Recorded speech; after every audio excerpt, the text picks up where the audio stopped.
स्वागत है दोस्तों आप सभी लोगों का। पृथ्वीराज चौहान पे लास्ट टाइम हम डिस्कस कर रहे थे क्योंकि हम पढ़ रहे थे मोहम्मद गौरी को। तो मोहम्मद गौरी को पढ़ते हुए हमने ये चीज़ बहुत अच्छे से समझने की कोशिश करी कि तराइन की सेकेंड लड़ाई में पृथ्वीराज चौहान को हराकर मोहम्मद गौरी ने वो मकाम हासिल किया जो इस्लामिक इतिहासकारों की नज़र में सबसे बेहतर काम है, क्योंकि इसी के बाद हिंदुस्तान में इस्लाम धर्म सही तरीके से अपनी नींव जमाएगा, इस्लाम धर्म सही तरीके से प्रचारित प्रसारित होगा और मोहम्मद गौरी दूर गजनी से इंडिया को पूरी तरह से कंट्रोल करेगा, क्योंकि अब इंडिया का उत्तर भारत गजनी प्रदेश के शासक मोहम्मद गौरी की टेरिटरी का पार्ट होगा। तो जब तराइन के दूसरे युद्ध में पृथ्वीराज चौहान को हार लगी, तो इस संदर्भ में कि बाद में पृथ्वीराज चौहान के साथ क्या हुआ, क्या वो युद्ध स्थल में मारा गया, क्या वो गजनी ले जाया गया, चलिए इसको भी जरा समझने की कोशिश करते हैं कि ज्यादा रियलिस्टिक क्या है, ज्यादा सत्यता वाले प्रमाण के साथ क्या बातें इतिहास में दोहराई जाती हैं अगर हम गौरी और पृथ्वीराज की बात करते हैं। तो सबसे पहले जो चीज हम देखते हैं कि पृथ्वीराज के अंतिम जीवन का प्रमाण, तो अगर सच में देखा जाए तो पृथ्वीराज चौहान तराइन की सेकेंड लड़ाई के बाद युद्ध स्थल तराइन के मैदान से भाग निकला और हरियाणा में एक जगह है सिरसा, वहां उसको पकड़ लिया गया। अब पकड़ने के बाद उसके साथ क्या सुलूक होता है, इस पर इस्लामिक इतिहासकारों और इंडियन इतिहासकारों की अपनी अपनी और वो अलग अलग राय हैं। तो चलिए समझने की कोशिश करते हैं सबसे पहले कि इस्लामिक इतिहासकार जिनका नाम है मोहम्मद बिन मिन्हाज उल सिराज, क्या नाम है उनका, महनाज उल सिराज। ये देखिए मिन्हाज उल सिराज, ये एक इस्लामिक इतिहासकार हैं और मिन्हाज उल सिराज ने एक बुक लिखी थी जिसका नाम आप आगे पढ़ेंगे तबकात ए नासिरी। और तबकात ए नासिरी किताब में उन्होंने गौरी से लेकर बलबन तक के शासकों का ज्यादातर जिक्र किया है और नसरुद्दीन महमूद एक शासक होगा जिसको हम पढ़ेंगे आगे, बलबन दामाद बनाएगा उनको। तो नसरुद्दीन महमूद को वो दिल्ली सल्तनत का सबसे बेस्ट शासक, सबसे अच्छा शासक मानते हैं। कौन? मिन्हाज उल सिराज। तो मिन्हाज उल सिराज अपनी किताब तबकात नासिरी में लिखते हैं कि पृथ्वीराज चौहान जो युद्ध स्थल से भाग निकला था उसको सिरसा में वहीं पकड़ा जाता है और उसका कत्ल करवा दिया जाता है। तो ये है इस्लामिक इतिहासकार की नज़र में पृथ्वीराज चौहान। इंडियन इतिहासकार की यदि हम बात करें तो वो व्यक्ति जो पृथ्वीराज चौहान के हमेशा से साथ रहे हैं, जिनका नाम है चंद्र बरदाई। तो चंद्र बरदाई जो व्यक्ति हैं उन्हीं ने पृथ्वीराज रासो के संदर्भ में एक बुक लिखी है जिसे कहते हैं पृथ्वीराज रासो।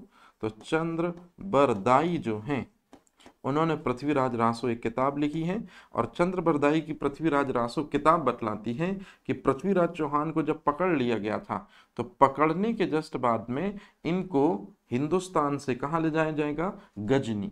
और गजनी में इनको अंधा करवा दिया जाएगा और अंधा करवाने के कुछ समय बाद सुल्तान मोहम्मद गौरी देखना चाहता है कि ये शब्द भेदी बाण चला पाते हैं, क्योंकि ऐसा माना जाता है इतिहासकारों के अनुसार कि शब्द भेदी बाण चलाने की परंपरा जो है वो दशरथ और पृथ्वीराज चौहान इनमें अग्रणी थे। तो वही कि शब्दों की थाप से या आवाजों के अनुसार क्या आप टारगेट पॉइंट को हिट कर सकते हैं, गौरी भी यही अद्भुत करतब देखना चाहता था। और फाइनल में आपने सुना होगा कि एक कहानी भी इसके बारे में बड़ी आती है और जैसा कि आप मूवीज वगैरह में भी देखते हैं कि पृथ्वीराज चौहान के पास सिर्फ एक ही बाण था और उस एक ही बाण से वो गौरी का जो है सीना वो तार तार कर देते हैं और इस तरह से गौरी की डेथ हो जाती है। अब ये दोनों बातें इतिहासकारों के हिसाब से, वो भी अपने अपने इतिहासकारों के हिसाब से बड़प्पन बताने वाली बातें हैं, लेकिन सच्चाई इससे कहीं ज्यादा अनोखी और शायद आपकी और हमारी समझ से बहुत आगे है। सत्यता ये है क्योंकि जो भी प्रमाण मिलते हैं, या तो उस समय का सूरज या तो उस समय का चांद ही हमको सच्चाई बता सकता है, लेकिन पृथ्वीराज चौहान के अंतिम जीवन के बारे में जो सबसे सत्य विचार हैं, जो सबसे बेहतर विचार प्रस्तुत करते हैं, वो है हसन निजामी। हसन निजामी का कहना है कि पृथ्वीराज चौहान जो हैं, इन्होंने तराइन सेकेंड युद्ध के बाद गौरी को अपना सर्वे सर्वा शासक मान लिया था, मतलब गौरी की अधीनता को स्वीकार कर लिया था। और जब गौरी की अधीनता स्वीकार कर लिया था तो अब गौरी के दिशा निर्देशन में पृथ्वीराज चौहान को राज चलाने में कोई दिक्कत नहीं है। अब ये इतना बड़ा स्टेटमेंट जो मैं कह रहा हूं, ये तर्क संगत बात के जरिए कह रहा हूं और मुद्रा विषयत प्रमाण से ये बात जाहिर होती है, क्योंकि कहीं नहीं लिखा है ये चीज। लेकिन हाँ, उस समय की मुद्राओं में कुछ ऐसा हमको मिलता है जिससे इस बात की श्योरिटी पता चलती है कि तराइन के सेकंड युद्ध में पृथ्वीराज भले हार जाते हैं, लेकिन वो गौरी की अधीनस्थता स्वीकार करके कार्य करते हैं। ये मुद्रा विषयत प्रमाण से ये बात हमको साफ साफ पता चलती है। कैसे, आप खुद देखिए। एक सिक्का है जिसका नाम है देहली वाला। तो देहली वाला सिक्का जो है, तो सिक्के के दो पहलू होते हैं। तो सिक्के का ये आगे वाला पहलू मान लीजिए ये है, तो इस सिक्के के आगे वाले पहलू में या सिक्के के पहले साइड में शिव की आकृति बनी हुई थी, और शिव की आकृति बनी हुई थी, और साथ ही साथ में उसके नीचे पृथ्वीराज चौहान लिखा हुआ था। और पृथ्वीराज चौहान जो है थर्ड, याद रखेंगे आप लोग, है ना, पृथ्वीराज चौहान थर्ड। और ये देवनागरी लैंग्वेज में लिखा था। मतलब गौरी के टाइम पीरियड के जो हमको सिक्के मिलते हैं, उन सिक्कों में एक तरफ तो हमको ये मिलता है, सिक्कों के दूसरी तरफ हमको बेल की आकृति मिलती है। बेल कह रहा हूँ, घोड़े की आकृति मिलती है। घोड़ा जो है इस्लाम में सबसे पवित्र पशु माना जाता है। और घोड़े के साथ साथ में नीचे लिखा है मोहम्मद बिन शाम। याद रखेंगे, मोहम्मद गौरी का जो नाम है वो मोहम्मद बिन शाम है, और मोहम्मद बिन शाम जो है वो अरबिक लैंग्वेज में लिखा हुआ है, अरबी भाषा में ये चीज लिखी हुई है। तो इस तरह से सिक्के में ये चीज मिलना बताता है कि तराइन का सेकंड लड़ाई तो पृथ्वीराज हार गए हैं, तो वो तो कभी ऐसे सिक्के जारी नहीं कराएंगे। लेकिन हाँ, गौरी जीतने के बाद पूरा राजपाट जो है वो पृथ्वीराज चौहान को सुपुर्द करके चला जाता है। पृथ्वीराज चौहान भी इस बात का भरोसा दिलाते हैं कि मैं आपके अधीन रहकर काम करूंगा। इसलिए अब कभी जब पृथ्वीराज चौहान सिक्के चलाएंगे, याद रखिएगा, तो वो कैसे सिक्के चलाएंगे, वो इस तरह के मिले जुले हुए सिक्के चलाएंगे। क्योंकि एक मुसलमान शासक कभी भी हिंदू शासक या हिंदू धर्म के देवी देवताओं को प्रचलित या प्रचारित होने की अनुमति कभी न देता। ये सिर्फ और सिर्फ अधीनता स्वीकार करने के बाद पृथ्वीराज चौहान किस तरह से प्रजा के साथ आता है पेश, ये उसके लिए दरअसल में ये चीज है। आगे चल के पृथ्वीराज चौहान ने हिंदू जनता का दिल जीतने के लिए, क्योंकि उसने किस शासक की अधीनता स्वीकार कर ली थी, मोहम्मद गौरी की अधीनता स्वीकार कर ली थी। तो मोहम्मद गौरी की अधीनता स्वीकार कर ली पृथ्वीराज चौहान ने। तो इसी वजह से उसने बाद में हिंदू जनता का भरोसा जीतने के लिए कि मैं जो हूं अभी भी हिंदू ही हूं, लेकिन हाँ, जिनके अधीन में काम कर रहा हूं, नो डाउट मेरे जो मास्टर्स हैं, मेरे जो ऊपर हैं सीनियर, वो हैं कौन, गौरी। तो इस तरह से लक्ष्मी देवी की बनी आकृति के सिक्के भी हमको मोहम्मद गौरी के टाइम पीरियड में मिलते हैं। और सिक्कों के पहले साइड ये लिखा हुआ है, और सिक्कों के दूसरी साइड जो है वो कलमा जो है उसका जिक्र है। कलमा का मतलब इस्लाम में सबसे पहला बिलीफ, मैंने बताया था कि अल्लाह सर्वशक्तिमान है और पैगंबर उसके सच्चे रसूल हैं। ये चीज हमको गौरी के टाइम पीरियड के सिक्कों से मिलती है। तो निश्चित रूप में आपको भी पता है कि गौरी तो कभी ऐसे सिक्के नहीं चलाता जिनमें शिव की आकृति और लक्ष्मी देवी हो। पृथ्वीराज चौहान ने चलाए हैं ताकि विद्रोह की स्थिति निर्मित ना हो। तो इस तरह से जो चीजें हैं वो आपको याद रखनी है कि देहली वाला सिक्का और लक्ष्मी देवी की बनी आकृति के सिक्के, साथ में कालिमा या कलमा उनमें खुदा हुआ होगा। अब इसके जस्ट बाद तराइन की सेकंड लड़ाई में पृथ्वीराज चौहान जो हारते हैं, वो इसीलिए हारते हैं क्योंकि जयचंद जो है वो अपनी पूरी सेना उत्तर भारत की कुतुबुद्दीन ऐबक के साथ लाकर खड़ा कर देता है। और कुतुबुद्दीन ऐबक मतलब मोहम्मद गौरी, कहने का सीधा सा मतलब ये है कि जयचंद जो है वो इस लड़ाई में, तराइन की सेकंड लड़ाई में एक बहुत निर्णायक पहलू बनकर उभरा था। और उभरे भी क्यों ना, उसकी जो बेटी थी, ऐसा वो मानता था जयचंद कि मेरी बेटी जो संयोगिता है उसको बहला फुसला कर, उसको अपनी बातों में फंसाकर पृथ्वीराज चौहान उसे जोर जबरदस्ती करके और शादी करके लगन मंडप से उठाकर ले गया। इस अपमान का बदला, चूंकि राजपूतों में इज्जत के लिए बहुत महत्वपूर्ण बातें होती हैं या इज्जत ही सर्वे सर्वा होती है, और इस तरह की एक्टिविटी से पृथ्वीराज चौहान ने संयोगिता का अपहरण करके राजपूती समाज में जयचंद की नाक कटवा दी थी। जयचंद इसी चीज का बदला लेना चाहता था पृथ्वीराज चौहान से। इसी वजह से उसने गौरी के विश्वास पात्र सेना नायक, जिसका नाम है कुतुबुद्दीन ऐबक, उसकी सहायता करी थी। साथ ही उसको यह भी पता था कि महमूद गजनवी की तरह मोहम्मद गौरी भी अरबी और तुर्की है, ज्यादा देर हिंदुस्तान में ये नहीं रुकेगा, यहाँ से लूटपाट करेगा गजनवी की तरह और यहाँ से चला जाएगा। और जब हिंदुस्तान से मोहम्मद गौरी चला जाएगा तो इसका सीधा सा मतलब है कि सबसे शक्तिशाली शासक राजपूत पृथ्वीराज चौहान तो नहीं रहेगा, मतलब फिर इसके बाद हिंदुस्तान का सर्वे सर्वा स्वामी उत्तर भारत का मैं बन जाऊंगा। मतलब ये कूटनीतिक पहल है जयचंद की, जिसमें वो अपनी पूरी सेना गौरी को दे देता है और साथ ही साथ में उसको ये भी पता है कि अगर गौरी हरा देगा पृथ्वीराज चौहान को और ये कुछ समय बाद लूटपाट करके यहाँ से चले जाएंगे मोहम्मद महमूद गजनवी की भांति, तो फिर पूरी हुकूमत हिंदुस्तान में किसकी होनी है, जयचंद की होनी है। तो फाइनल में जयचंद ने जब देखा कि तराइन की लड़ाई के 2 साल बाद गुजर गए हैं और ऐबक हिंदुस्तान से जाने का नाम नहीं ले रहा है, तो फाइनल में एक दिन जयचंद ने ऐबक से पूछा कि क्या आप हिंदुस्तान से नहीं जाओगे। तो ऐबक ने कहा कि मुस्लिम साम्राज्य की स्थापना हमारे सरदार ने की है, मतलब गौरी ने की है, और अब हम यहीं रहेंगे।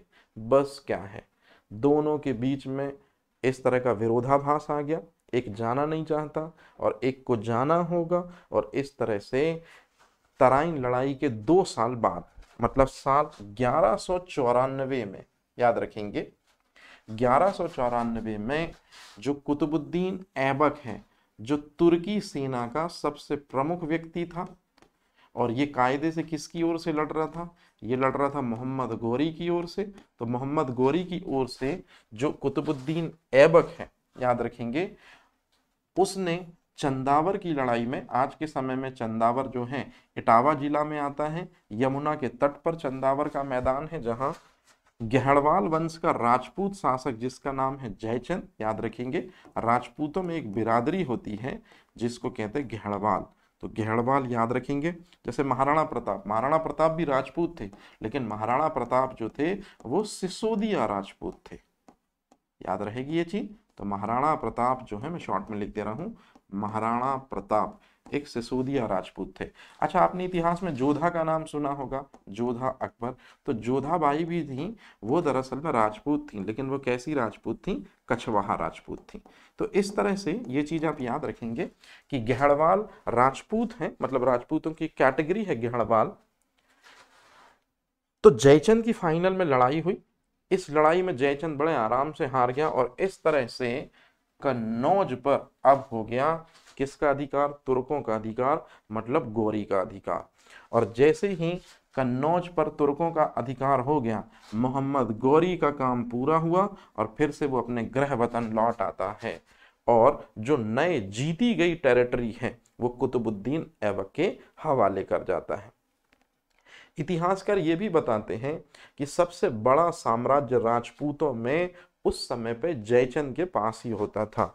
तो जो जयचंद था उसकी धार्मिक राजधानी है बनारस, धर्म कर्म यहीं से संपन्न होते थे, और कन्नौज जो थी वो उसकी प्रशासनिक राजधानी थी जयचंद की।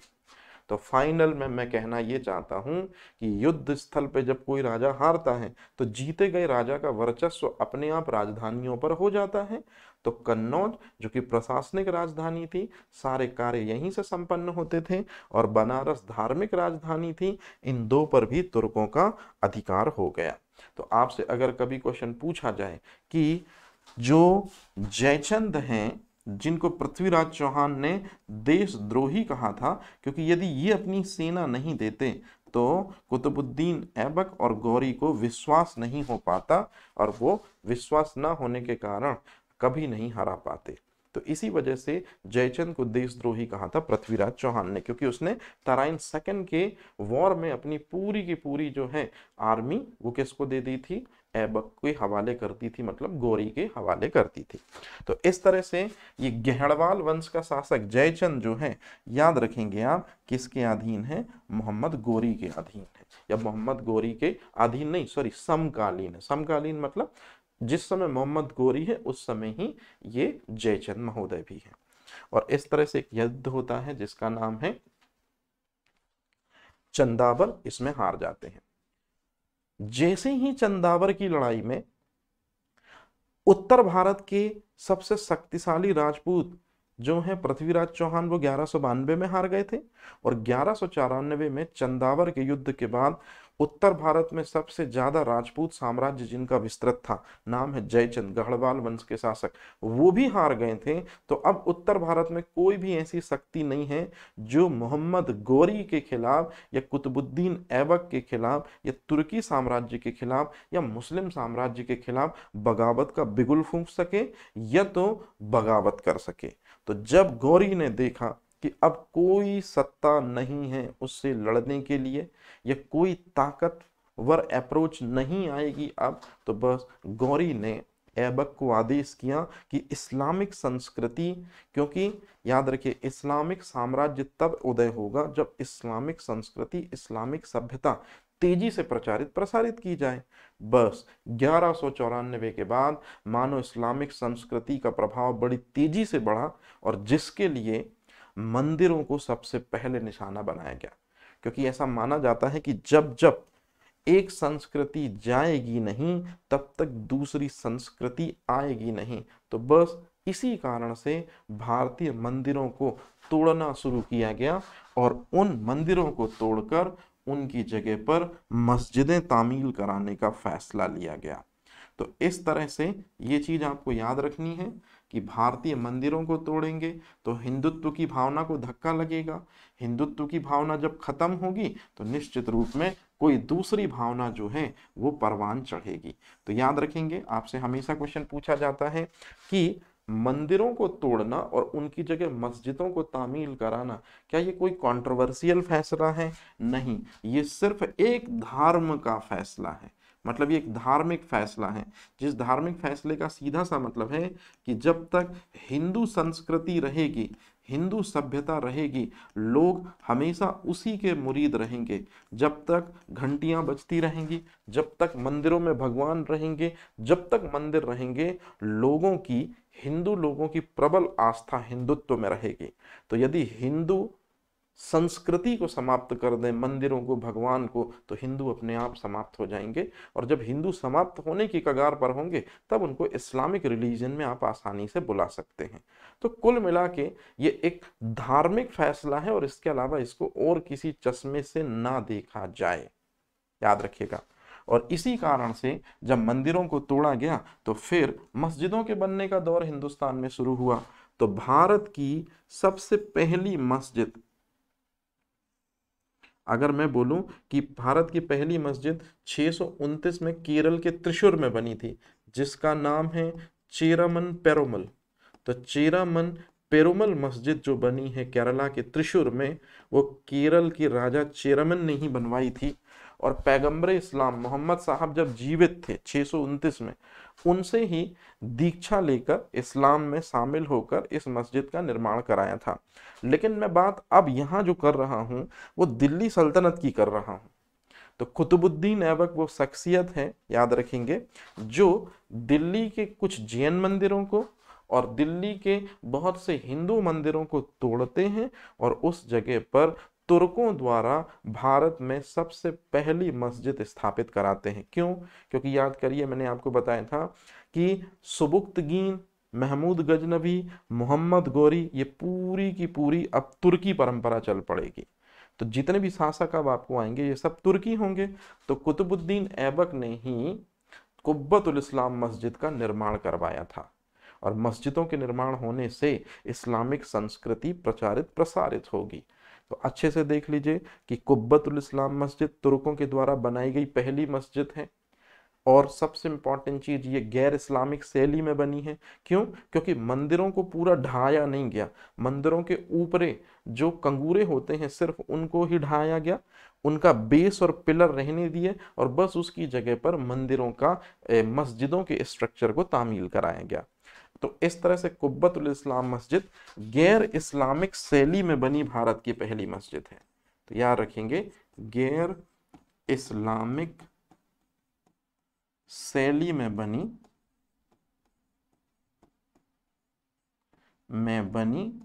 भारत की पहली मस्जिद।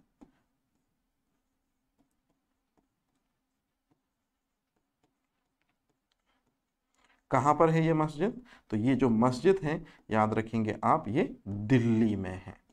तो इस तरह से ये चीज आपसे पूछी भी जाती है, तो आपको याद रखना है।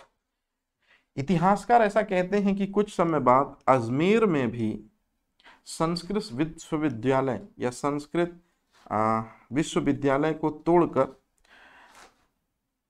बहुत कम समय में, अब लोग तो कहते हैं कि इस इस्लामिक इतिहासकार कहते हैं कि यहाँ बहुत कम समय का मतलब सिर्फ 2.5 दिन में या 2.5 दिन में ये मस्जिद बनकर तैयार हो गई थी, और इसको बनाने में कुछ जिन्नातों ने भी मदद की थी। तो अब बहरहाल रहा कुछ भी हो, हम इस बात पे ज़्यादा नहीं जाते हैं, लेकिन जो चीज़ हमको मेन याद रखनी है वो यही है। तो जो ये संस्कृत विश्वविद्यालय था, ये विग्रहराज विसल देव द्वारा बनाया गया था।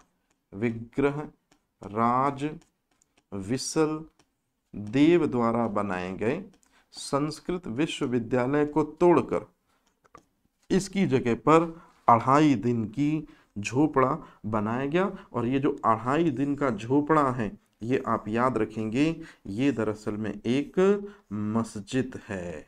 तो 2.5 दिन का झोपड़ा जो मस्जिद है, जल्दी से बताइए कहाँ पर स्थित है? अजमेर शरीफ में स्थित है। और अगर कुब्बतुल इस्लाम मस्जिद की बात करूं तो कहाँ स्थित है? दिल्ली में स्थित है। तो ये चीज आपको याद रखनी है। इसके बाद जब हम आगे बढ़ते हैं तो हम मोहम्मद गौरी के एक दास को और पाते हैं, या मोहम्मद गौरी के एक दास के बारे में और सुनते हैं, जिसका नाम है बख्तियार खिलजी। जी हाँ, ये जो बख्तियार खिलजी हैं, इसने बिहार और बंगाल, जिसको कहते हैं पूर्वी भारत, इसको दरअसल में जीतकर तुर्क साम्राज्य को पूर्वी भारत तक विस्तृत कर दिया था। अब ध्यान से सुनेंगे जो बात मैं आपको समझाना चाह रहा हूं। उस समय बंगाल और बिहार एक ही टेरिटरी होती थी, और बंगाल का जो स्वामी था उनका नाम था लक्ष्मण सेन। और लक्ष्मण सेन वो व्यक्ति हैं जिसने, अच्छे से देख लीजिए क्या नाम है दास का, गौरी के दास का नाम है कुतुबुद्दीन ऐबक के अलावा बख्तियार खिलजी। दरअसल में कहानी ये है कि गौरी जो है उसका दास है सबसे विश्वास पात्र ऐबक, और ऐबक की बातों को मानता है, या ऐबक की बातों को ही सिरोधार्य समझता है बख्तियार खिलजी। तो बख्तियार खिलजी ने जब बंगाल पर अटैक किया, उस समय वहां का शासक लक्ष्मण सेन था। तो लक्ष्मण सेन साहब जो होते हैं, याद रखेंगे, वो बिना ही युद्ध किए उधर से भाग जाते हैं। तो बस फिर क्या है, बंगाल और बिहार पूरी तरह से किसके कब्जे में? बख्तियार खिलजी के कब्जे में। और बख्तियार खिलजी जो है उसने अब क्या काम किया, याद रखेंगे कि बिहार में एक विश्वविद्यालय है, उसको उदंतपुर, यहां उदंतपुर भी बोल सकते हैं, और उदंतपुर विश्वविद्यालय जो है, इसको जिस व्यक्ति ने बनाया था, उदंतपुर विश्वविद्यालय, गोपाल बौद्ध धर्म का अनुयायी था। मतलब गोपाल द्वारा बनाए गए उदंत विश्वविद्यालय को बख्तियार खिलजी ने तहस नहस कर दिया, उसको नष्ट करवा दिया। जबकि विक्रमशिला विश्वविद्यालय जो है, इसको जिसने बनवाया था उसका नाम है धर्मपाल। उसका नाम क्या है? धर्मपाल। तो धर्मपाल द्वारा बनाए गए विक्रमशिला विश्वविद्यालय को भी दरअसल में नष्ट करवा दिया। किसने? नाम है बंदे का बख्तियार खिलजी ने। और इस तरह से कहा जाता है, क्या कहा जाता है, ध्यान से सुनिएगा, इस तरह से कहा जाता है कि इन यूनिवर्सिटीज में, मतलब उदंतपुर, नालंदा और विक्रमशिला में, जहां पर बौद्ध धर्म के साथ साथ में हिंदू धर्म की दीक्षा शिक्षा दी जाती थी, इन दो मेजर सिटी को, इन दो मेजर हब को नष्ट करवा दिया गया। मतलब यहाँ जो किताबें रखी थी उनको जला दिया, क्योंकि यूनिवर्सिटीज में किताबें होंगी, ग्रंथ होंगे, इनको जला दिया गया। इतिहासकार बताते हैं कि 1 महीने तक आग की लपटें साफ साफ दिखाई दे रही थीं विक्रमशिला और नालंदा विश्वविद्यालय से। मतलब इतनी किताबें थीं, और ये सारी की सारी किताबें बौद्ध धर्म और हिंदू धर्म के प्रमाणिक स्रोत थे। तो इस तरह से इनको जलाया जाएगा। तो अगर इन किताबों को जलाया जाएगा तो इसका सीधा सा मतलब क्या हुआ कि ये संस्कृति, ये कल्चर जो है, ये क्या हो जाएगा? खत्म हो जाएगा।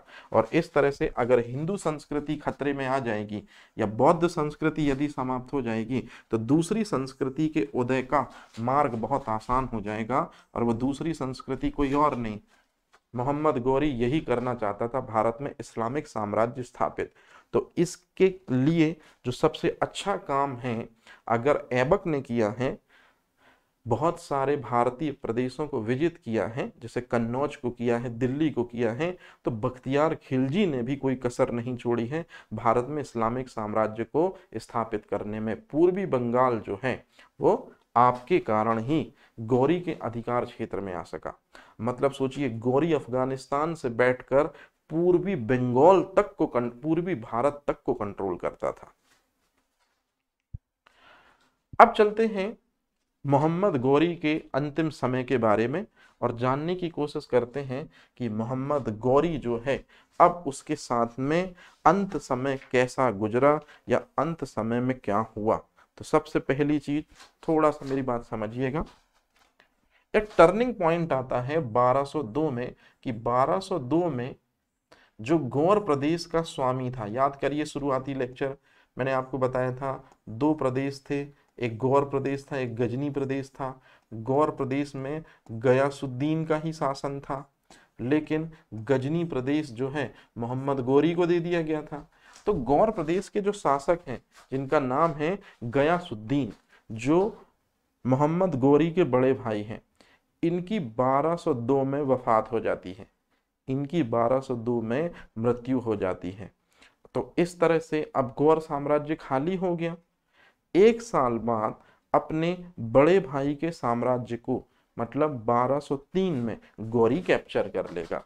मतलब मोहम्मद गौरी जो है वो, अच्छे से देख लीजिए किस सन में, 1203 में वो गजनी का तो शासक था ही, उसने किस प्रदेश को भी अपने अधिकार क्षेत्र में ले लिया? गौर को भी अपने अधिकार क्षेत्र में ले लिया। अच्छा, इसी दौरान मेरी बात बड़े ध्यान से सुनिएगा, 1205 में, मैं यही लिख देता हूँ साइड में क्योंकि ये चीज मैंने मेंशन नहीं की, 1205 में एक युद्ध होता है, अंधखुद का युद्ध। और इस अंधखुद के युद्ध में जो गौरी हैं, ये खारिज्म के शासक से होता है, याद रखिएगा, लेकिन इतना डीप जाने की जरूरत नहीं है, बस मुझे 2 चीजें क्लियर करानी थी। अंधखुद के युद्ध में गौरी बहुत बुरी तरह पराजित होता है।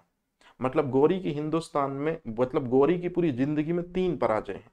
पहला नहरावाला की लड़ाई 1178 में, दूसरा 1191 में, और तीसरी सोचिए लड़ाई, मतलब हार बड़े लंबे समय बाद लगी 2005। सही कह रहा हूं क्या? तो 2005 नहीं भाई, 1205। अरे यार 1205, ये तो अपन अब भी पहुंच गए थे, है ना, 1205 की बात कर रहे हैं। तो 1205 में गौरी अंधखुद के युद्ध में हार गया। कुछ लोगों ने हवा उड़ा दी कि गौरी मर गया इस युद्ध में, जबकि असल मायने में हारा था गौरी।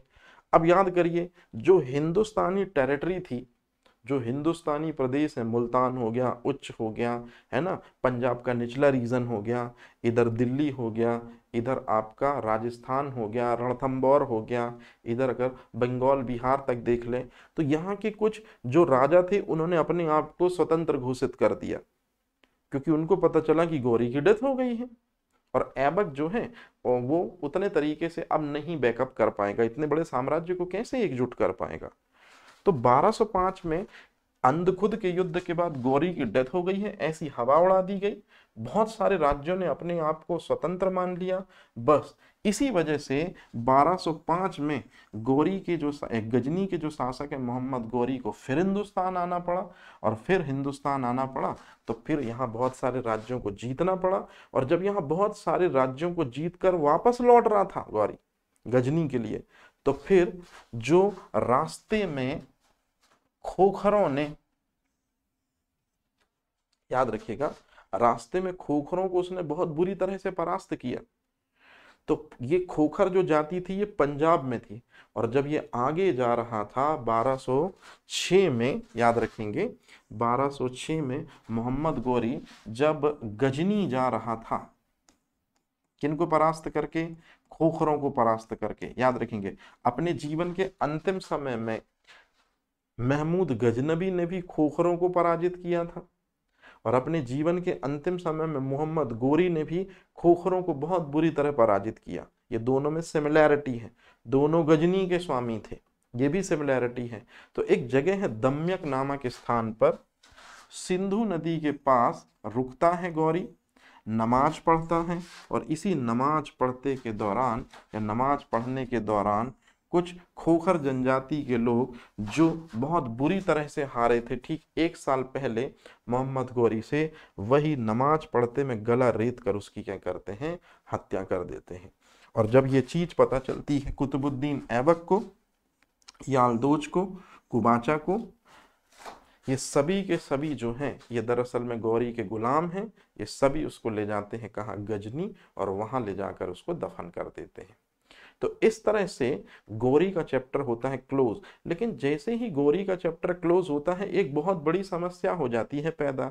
जैसे इस्लाम के जो प्रवर्तक हैं मोहम्मद साहब की डेथ के बाद हुई थी, मोहम्मद साहब की जब मृत्यु हुई तो फिर अगला इस्लाम का नेता कौन बने, कौन चला इस्लाम को अपने हिसाब से। तो इसी तरह से उत्तरी भारत का जो तुर्क विजेता है मोहम्मद गौरी, अब वो नहीं रहा, न तो उसका कोई बेटा था, न तो कोई उसकी औलाद थी, मतलब उसका कोई उत्तराधिकारी नहीं था। इसलिए गौरी अपनी डेथ से पहले एक वसीयत छोड़कर गया था। उस वसीयत में ये चीज साफ साफ लिखी थी कि मेरे ना रहने पर मेरी जो साम्राज्य है, मेरी जो संपत्ति है, उसको मेरे दासों में बराबर डिस्ट्रीब्यूट कर दिया जाए। और इस तरह से हुआ भी ये कि जहां पर मोहम्मद गौरी रूल करता था, तो मोहम्मद गौरी जहां राजधानी बनाकर रूल करता था, मतलब गजनी प्रदेश, तो गजनी प्रदेश पर गौरी के एक गुलाम याल्दोज को बिठाया गया। उस समय मुल्तान को उच्च कहते थे, और सिंध तो आप जानते ही हैं। इस पर गौरी के दूसरे दास कुबाचा को दिया गया। बंगाल और बिहार बख्तियार खिलजी, जिसके कारण बंगाल और बिहार मतलब पूर्वी भारत जीता गया था, उसके हवाले कर दिया गया। और फिर बचता है दिल्ली, अजमेर, राजस्थान, कन्नौज, बनारस, ये सब भारतीय विजित प्रदेश कुतुबुद्दीन ऐबक के खाते में आ जाते हैं। तो इस तरह से जैसे ही डेथ हो जाती है सब अपनी अपनी टेरिटरी संभाल लेते हैं। लेकिन यदि आप इनको बड़े गौर से देखें, गजनी, फिर उसके बाद सिंध मुल्तान, फिर उसके बाद बंगाल बिहार, फिर उसके बाद भारत में दिल्ली हो गया, गुजरात हो गया, राजस्थान हो गया, तो ये जो हैं पास पास की टेरिटरी हैं। अब ये सब शासक चाहते हैं, जैसे याल्दोज चाहता है कि मैं कुबाचा के अधिकार क्षेत्र पर कब्जा कर लूं, कुबाचा चाहता है कि मैं ऐबक के अधिकार क्षेत्र पर कब्जा कर लूं, ऐबक चाहता है कि मैं कुबाचा के अधिकार क्षेत्र पर कब्जा कर लूं। और एक बड़ी इंटरेस्टिंग कहानी भी है कि ऐसे करने के लिए ऐबक ने अपनी सेना लेकर गजनी के लिए कूच भी करी, और गजनी के लिए कूच करी और याल्दोज को हरा भी दिया। और याल्दोज को हरा दिया तो 40 दिन तक खुद ही रूल करता रहा कुतुबुद्दीन ऐबक। लेकिन जो जनता है उसने याल्दोज के नाम के नारे लगाए कि हमको याल्दोज ही शासक के रूप में चाहिए, तो हे ऐबक तुम यहाँ से चले जाओ, यहाँ तुम्हारा कोई काम नहीं है।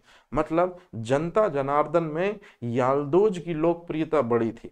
तो इसी वजह से कुतुबुद्दीन ऐबक जो है वो पुनः लौट कर आ जाता है।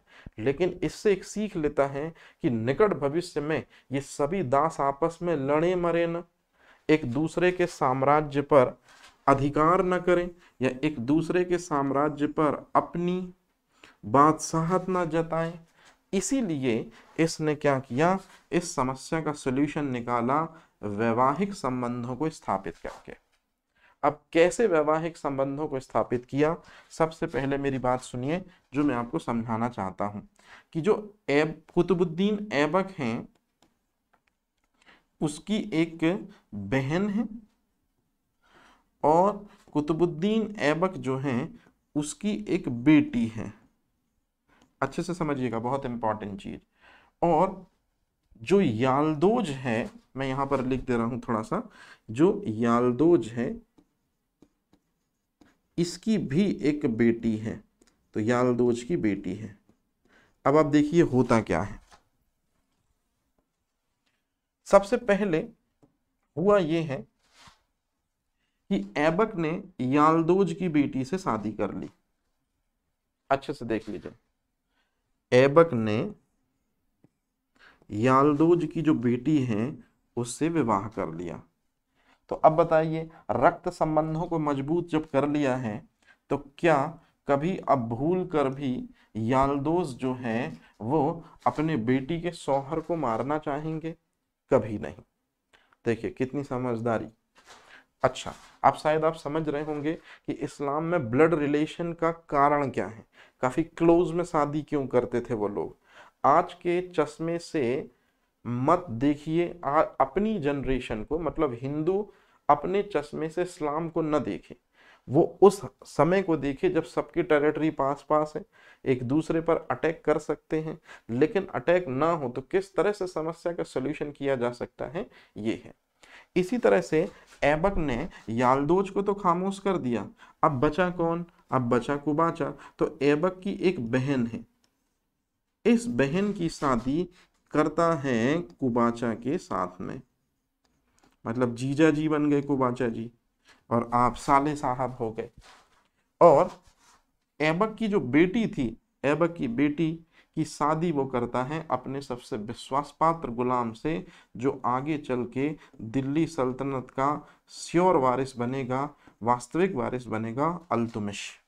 तो इस तरह से वैवाहिक संबंधों को स्थापित करके जो ऐबक है उसने समस्या निराकरण की। तो ऐबक ने अपनी सिस्टर जो है वो कुबाचा से ब्याही, अपनी बेटी जो है उसको बदायूं का जो गवर्नर है, बदायूं का जो शासक है, अल्तुमिश से उसकी शादी करी।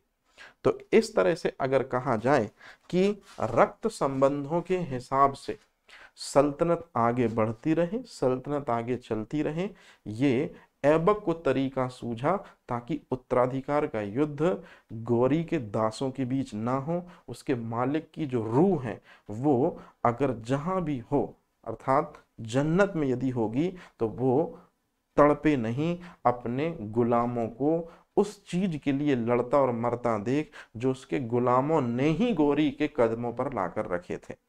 मतलब गौरी के हाथ जो भी आया वो उसके गुलामों की मेहनत का परिणाम है। तो जो गुलामों की मेहनत का परिणाम है वही गुलाम एक दूसरे को काटते मारते न फिरे। इसी वजह से दरअसल में ये डिसीजन काफी हद तक काबिले तारीफ भी माना जा सकता है कि जातीय रक्त संबंधों के आधार पर या आपसी मित्रता इस तरह की जो ब्लड रिलेशन से बनेगी, इसमें दूसरा कोई चाहकर भी एक दूसरे की टेरिटरी पर अटैक नहीं करेगा।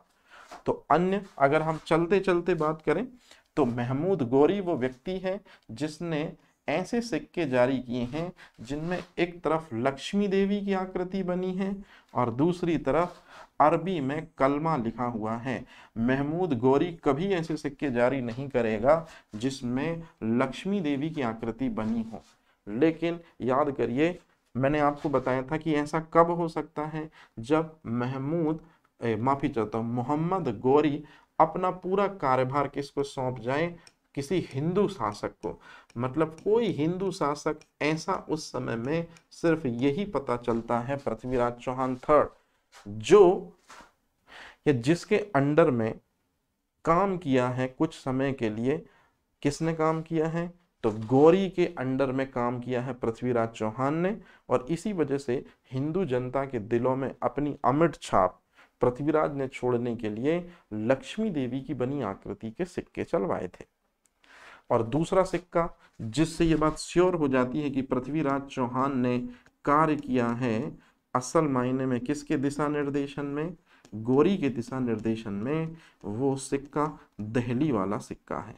तो इस तरह से जो दहली वाला सिक्का है, इसमें एक तरफ शिव के बैल की आकृति बनी है और देवनागरी लैंग्वेज में पृथ्वीराज लिखा है, पहले ही बता दिया मैंने, और दूसरी तरफ घोड़े की आकृति बनी है और मोहम्मद गौरी का वास्तविक नाम लिखा हुआ है, जिसको कहते हैं मोहम्मद बिन साम। और इस तरह से मोहम्मद गौरी से रिलेटेड सारे एस्पेक्ट यहाँ क्लियर होते हैं। मोहम्मद गौरी से संबंधित पूरी चीजों को आपने अच्छे से समझ लिया। तो आप सभी लोगों का आभार कि भारत में जिसने इस्लामिक सत्ता के पैर जमाए, भारत में जिसने ऐसे व्यक्ति की एंट्री कराई जो आगे चलकर अपने नाम से दिल्ली सल्तनत बनाएगा। जी हाँ, वो कोई और नहीं बल्कि कुतुबुद्दीन ऐबक कहलाएगा। तो गौरी के बाद हिंदुस्तानी विजित प्रदेशों पर ऐबक किस तरह से रूल करेगा और कैसे बढ़ाएगा अपनी सल्तनत को आगे, जानने के लिए देखते रहिए हमारे अगले एपिसोड। तो कहानी करते हैं यहीं क्लोज, मिलते हैं नेक्स्ट वीडियोस में दिल्ली सल्तनत के साथ। Thank you.